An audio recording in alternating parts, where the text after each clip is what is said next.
Good morning. So it's Monday. It's time for Book Talks. I hope you guys had a great break. I actually did manage to have an amazing break, and so very rejuvenated and ready to go. The first book I want to talk about is my super sweet 16th Century. And so, as you might think, there's a 16-year-old girl who travels to the 16th century for a little gypsy magic adventure.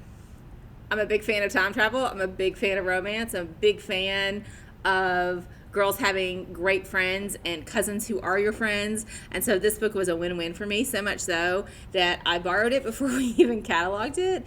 And I purchased the second one with my own money. And so I just started it. I'll probably talk about it next week. I mean, it's super cute. It's super fluffy. It's not heavy. There's nothing terribly serious going on. If you discount time travel, I don't know. But I liked it. I liked it a whole lot. So that's the first one. It will actually probably be in sci-fi because time travel, that's how that works. The second book I read was a mystery. It's called You Owe Me a Murder. So the premise is these two girls meet on the plane, and they're both drinking illegal vodka because, they're 18, 17, something.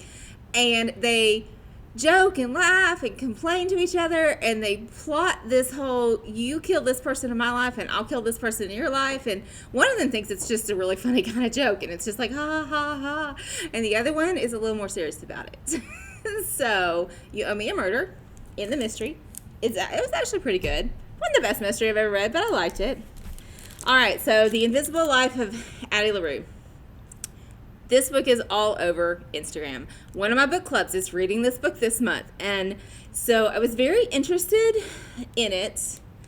It's about a girl who in the 18th century doesn't want to get married to this guy who has two children, and his wife just died, and he needs a wife, and her parents are horrified that she's not married yet, and they're going to marry her off. So she makes a deal with the gods after dark.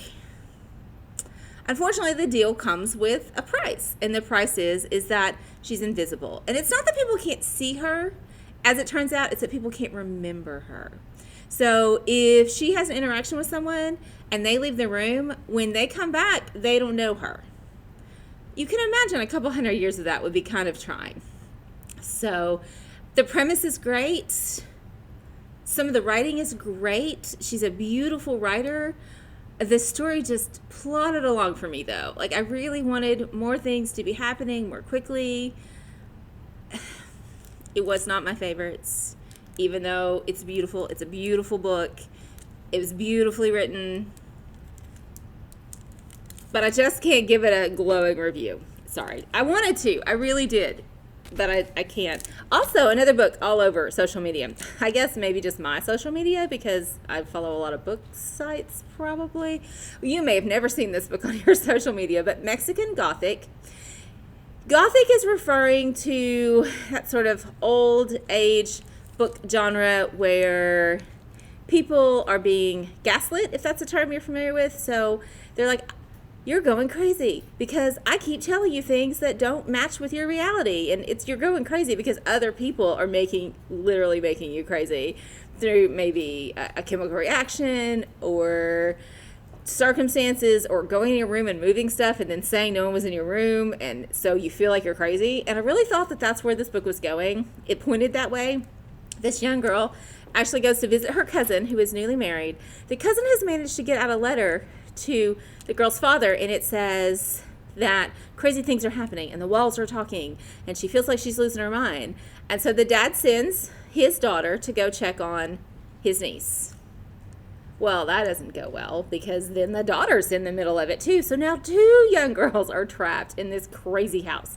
Literal crazy house. But if that premise appeals to you, you might really enjoy it. I would say that I was probably more satisfied with it than The Invisible Life of Addie Larue as a Instagram famous book. But it also probably was just a little bit more out there than I wanted it to be. We keep it in horror. And not because it was horrible, but because there is a bit of a supernatural sort of component to it, which goes in horror in our library.